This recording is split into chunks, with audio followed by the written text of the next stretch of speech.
Hi, I'm Annie. I'm 19 years old and I'm Supergirl. I will fearlessly rescue your kitten from a burning building, get in a cage with a dangerous predator, and walk along the railing of a bridge directly over a bottomless abyss. But I am not immortal at all and don't possess any other superpower. All my fearlessness is just a symptom of an incurable disease. I suffer from a rare genetic disease.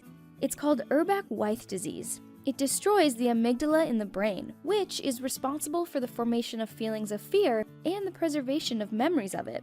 This means that if a Nile crocodile bit off my right hand while I was trying to pet it, the next time I would reach for it with my left hand.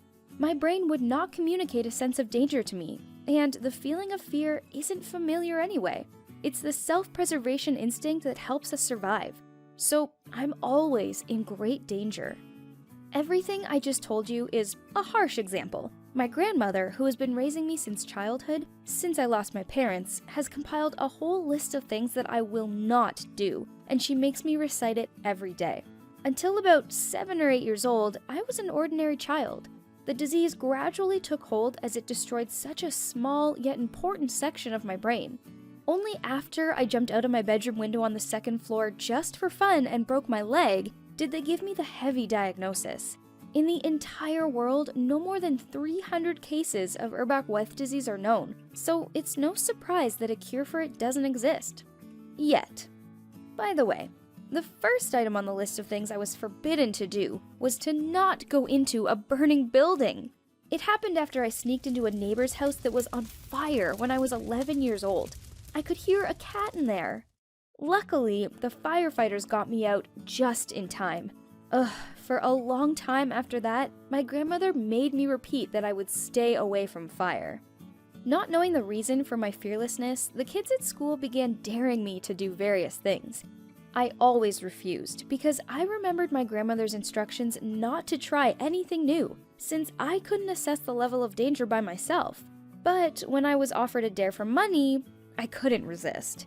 So at 14, I earned my first $50 by walking along the railing of an old bridge.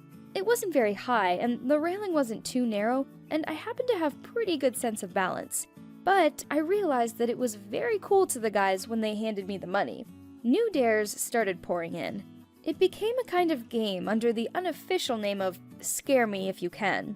The highest bid was that I could not spend even 1 hour in an old abandoned building known in the past as an institution for the mentally ill. I told them that it would be easy, and I would even stay there the whole night. The guys kept watch at the exit, and when it got dark, they all went home. I wandered through the empty corridors and went to bed on a piece of cardboard on the floor. The police found me in the middle of the night. My grandmother put the whole city on high alert when I didn't come home after school, and one of my friends gave away my whereabouts. Public school was over for me, and I got transferred to homeschool, and I didn't get to collect my prize money for that dare. I celebrated my 16th birthday by going on a motorcycle ride with a guy I knew. It accelerated, and I was thrilled with the feeling of the insane speed. I screamed for him to go faster and faster until he lost control, and we crashed. I spent almost 3 months in the hospital, and when I got home, I asked my grandmother to add it to the list. I've been sticking to it for a year now. I only hope that we've considered all possible dangerous situations. Thank you for listening to my story.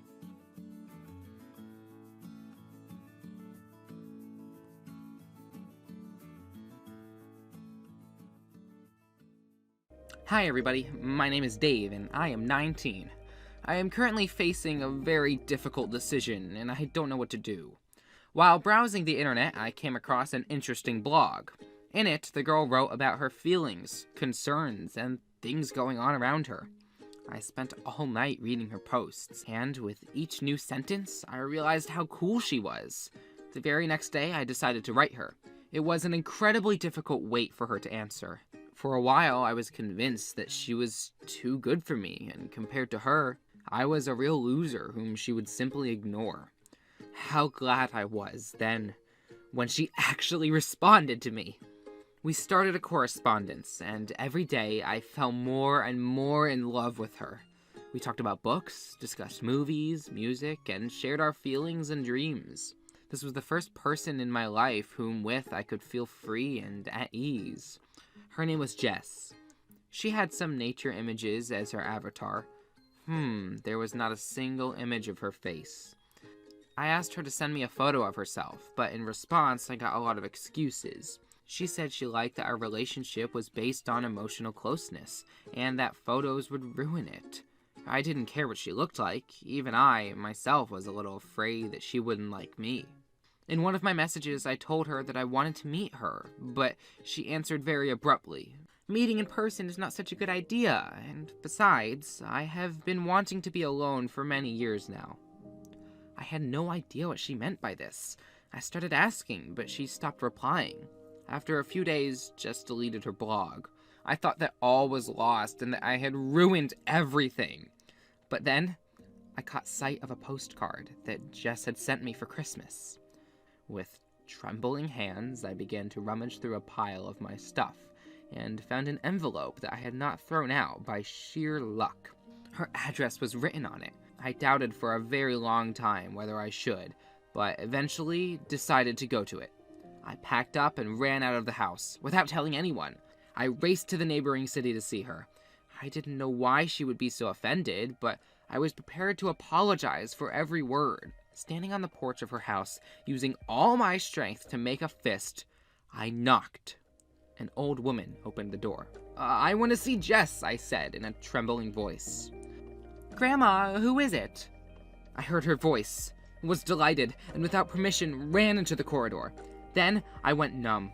Standing before me was Jessica and her sister. They were conjoined twins. I am ashamed to admit it, but I was scared. I ran out into the yard and just stood there for a very long time, not knowing what to do. Some time passed since then, but I still can't get Jess out of my head. I am very ashamed that I ran away when we first met, and I want to apologize, but at the same time, I am afraid to see her again, because I don't know how to behave in front of her. Guys, tell me, what would you do if you were me?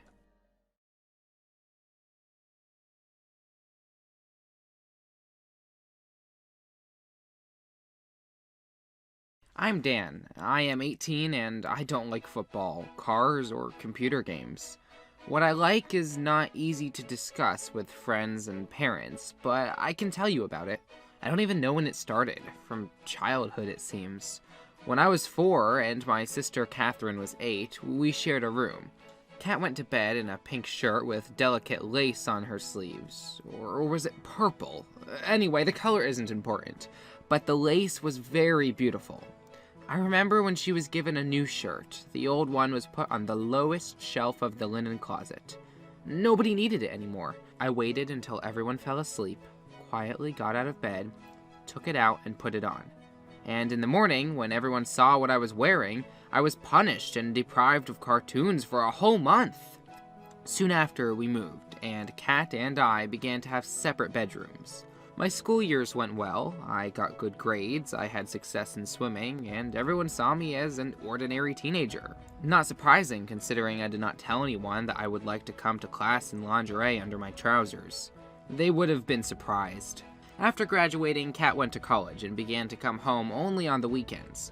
At first, I was even upset that didn't see each other as often, but soon I realized what opportunities this opened for me. Now I have constant access to my sister's linen closet, and although it was noticeably empty, that was enough for me.